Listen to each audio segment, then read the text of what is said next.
Welcome back, ladies and gentlemen, for game number 3 of this Best of 5 series. The map is Antigua Shipyards. In the lower right-hand corner, we have the red ZerG player Liquid Snute, and in the upper left, we have MTW Dimaga playing the blue ZerG. Now, this is kind of weirding me out because the vast majority of my recent casts on Antigua Shipyards, for whatever reason, have been lower left to upper right spawn positions. So the fact that we have the upper left to lower right just feels really weird to me now. It's like playing a mirror. Okay, so anybody who's played like, you know, the Mario racing games, Mario Kart. There's a cup after you beat the normal cups, the 50cc, the 100cc, and the 150cc. There's a cup that's called the Mirror Cup, which reverses all the tracks. It mirrors them. So, you know, if you would take a left on, like, if the first turn is a left on the normal version of the track, it'll be right on this version of the track. And it's really, really weird. It's really confusing. You have to train your brain to think entirely differently. And this is I'm kind of getting the same feel from this right now, since all the Antigua Shipyards I've casted lately have been lower left and upper right. To have it be the other possibilities is kind of freaking me out a little bit. Now already we see Snute not going for the early pool. He got all he wanted off of that build. He didn't get a free win off of it. That's not what won him the game, but he won a game using it. He doesn't want to try and lean on that same horse twice. Looks like he's actually going to be going for a hatch first, and Dimaga is going for a pool first, but this is a bit of a later pool. This pool is not very aggressive, and already Snute's actually going to be ahead right now, because there's a whole rock, paper, scissors thing that goes on with ZVZ, that goes on with ZVZ openings. You have the hatch first, which beats the pool first, which beats the early pool, like the cheese pool, right? Like before your first overlord, that type of pool. And then that type of pool beats the hatch first. So since Snute went hatch first, and since Dimaga went for a standard pool timing, following it up with a hatch, Snute is going to be in pretty good shape already in this early game. Now, it's not going to be a huge lead. It doesn't mean the game's over, but he is going to have that extra economic edge, and he does have his pool up in time to fend off any early attacks from Dimaga. So that pool first really going to be dead weight for Dimaga for the time being. It really won't have benefited him in any real way. Now, he is obviously going to be able to get that queen up pretty quickly, more quickly than Snute, but it's better to do what Snute's doing right now as far as the economic play goes. That's always the more favorable move to do. So there you go. If you do play ZerG, there's the trifecta of ZVZ openings right there. Now, fast gas here from Dimaga, so I think we're going to see, it does have 3 harvesters, right? Yes, it does. I think we're going to see a pretty quick speed upgrade from our blue ZerG here today. And then what I'm most interested to see is, after he gets that upgrade, what does he do with the drones on gas? Is he going to pull one of them off? Is he going to pull 2 of them off? Is he going to pull all of them or 0 of them? I'm very interested to see what happens. So now that we're reaching that 100 Vespine gas mark for Dimaga, I'm going to come over here. I'm going to check it out.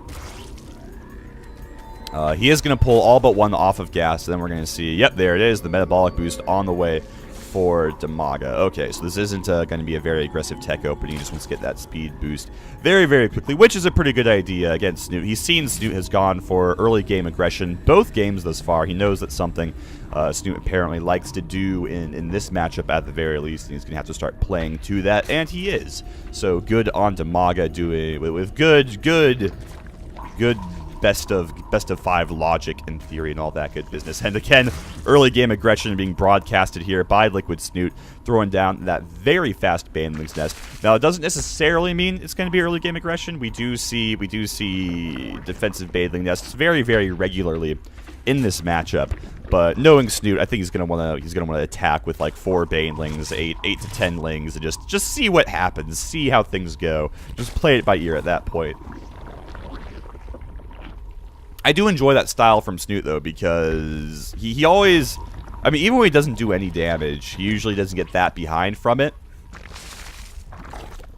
This thing is freaking out a little bit. depending on where I'm going to put my camera. Anyway, he even if he doesn't do damage with it, he doesn't get very behind. Sometimes he does do some damage with it. Some games I'm sure he just wins. When he's playing lesser players than Dimaga, I'm sure he just wins. So I do sort of like the style from Snute where he says, well, we'll go for an attack. We'll see how things play out. If I do damage, great. If I win the game, excellent. If neither of those things happens, I didn't invest all that much. Now, he is investing a lot this time. He has a bunch of lings. He already has 16 lings right here, 8 more on the way.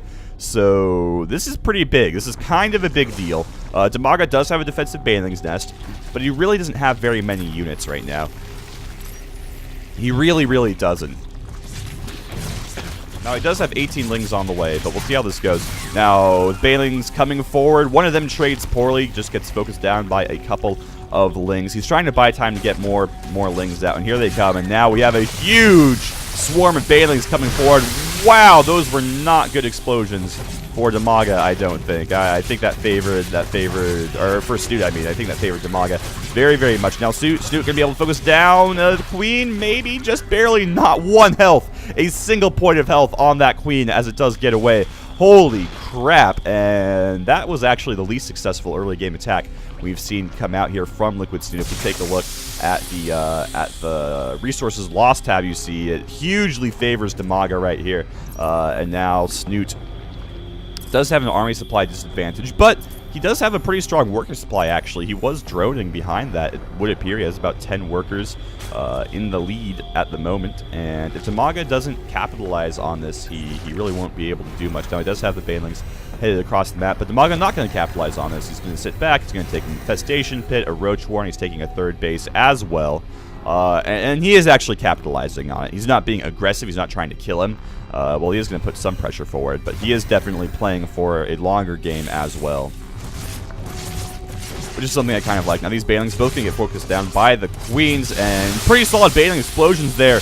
Oh, great Baneling explosions there, actually, for Snute. Destroyed the entire attacking force of Dimaga with, I think it was just 3 Banelings. I think it was 2 Banelings over here and 1 Baneling in the mineral line, and that completely crushed Dimaga's early game attack here. And once again, we see Dimaga, I mean, this happened in the first game, it just happened again.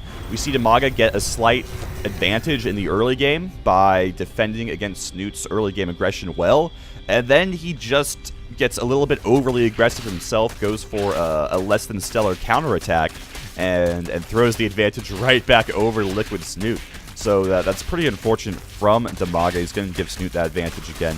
Now, Dimaga is still going to have the advantage of he's getting his 3rd base up much more quickly than Snute. It just finished, and Snute's isn't even halfway yet, I do believe. Yeah, not even quite to that halfway mark.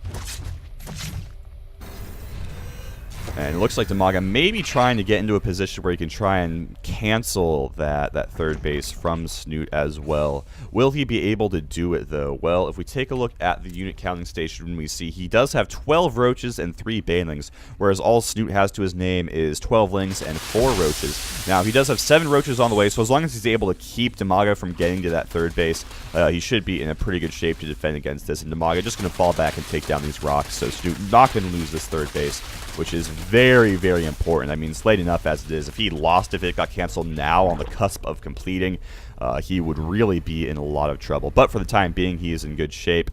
Dimaga does already have his +1 missile attack upgrade finished, so that is something to consider. Snute just finishing his up as well, so it's actually not going to be much of a difference. +2/+2, basically researching in parallel right there. And Snute has to be careful attacking into this because Dimaga does have an Infestor, and look at that beautiful fungal growth. But Dimaga just, again, doesn't really have all that many units. I'm not really sure where his larvae has been going. I don't know if he's been missing injects or if he's been macroing poorly or what, but Snute just has so many more Roaches than Dimaga does. He's actually going to be able to kill his 3rd base at essentially no cost. He just did that for 3. Really was not stopped by Dimaga in any way. Now he's getting a bunch of drones. Dimaga smashing that Arky. 10 Roaches on the way. I do not know if it will be enough, though. A couple of Infested Terran coming out. Desperation Infested Terran for Dimaga right now. He might barely be able to hold this off. I don't think he will, though, with more and more Roaches reinforcing here for Liquid Snute. I think he's going to take the game here and now. He's focusing down the Baneling Nest and the Evolution Chamber as well. Goes forward, takes a shot at that Queen. Baneling Nest does go down. Now with another spawn of roaches here from Dimaga, Snute is going to be forced to run away. But you know what? Snute dealt more than enough damage to make that worth it. He lost very few of his roaches. He traded very well with the actual army of Dimaga. On top of that, he killed the Baneling Nest. He killed the third base. He killed a lot of drones, I think. That's why, that's why he's in good shape. Even after he killed all those drones, Dimaga still almost has an equal amount of drones compared to Snute. So that's where all of Dimaga's larva went. He had a lot more drones than Snute did when that attack came. As a result, he didn't have as many units. And it's kind of the gamble he took again in game number 1, where Snute had a bunch of roaches coming across the map. And Dimaga said, well, I'm going to build 15 drones, and hopefully you turn around. And that's what happened in the first game. However, it did not happen in this game, in game number 3. And as a result, Snute has a big lead right now. +2 attack, about to finish up for both players. So again, they are equal on the economy. But just look at that. Look at these unit counting numbers. We have 52 roaches to 36, two infestors to 0. Snute going to attack up this, and I think he should just win the game at this point. I mean, actually, I was looking at the numbers backwards a little bit. I do apologize. But he's still going to win the game. It doesn't matter. He just has so many roaches. Yes, Dimaga has infestors in the area. No, Snute does not have any. But with the superior roach numbers, just by building roaches instead of drones, he is going to hit a really strong attack here in the mid-game of the CVZ. And I think he's going to take this entire final series 3-0, crushing through Dimaga, winning the January monthly finals for SC2. And looks like Dimaga not ready to give up his hopes of taking the finals yet. But there we go. There's the GG. He does leave. And like I said, Snute 3-0ing Dimaga. So this is basically what I expected. Maybe not quite so one-sided from Snute. But this is basically what I saw coming, just because, again, Snute has had a lot more recent success than Dimaga has. Definitely a hotter player currently than Dimaga is at the moment. Anyway, that's going to be the end of the series. As always, thank you for watching. I want to give a special thanks to Mr. Dewalt, who has sponsored this series, this StarCraft 2 cast, so shout out to him. I am going to be doing a live stream marathon this weekend, beginning at 5 p.m. PST Saturday. Make sure you tune in. I'm using it to raise money to buy some additional games to make videos and streams for in the month of February. Even if you don't want to donate to that, though, just come stop by. There'll be a lot of really cool stuff going on. Lots of fan games. I'm going to do a lot of Path of Exile. The Firefall beta is free this weekend for everybody to play, so I'm going to do some fan games with that. It's going to be excellent. Make sure you tune in. The URL for that is twitch.tv/darnokris. You can find a link in the description box below. Other than that, I am done. Once again, thank you, dear viewer, for watching. I have been Darnok, and I will see you all next time. Bye-bye.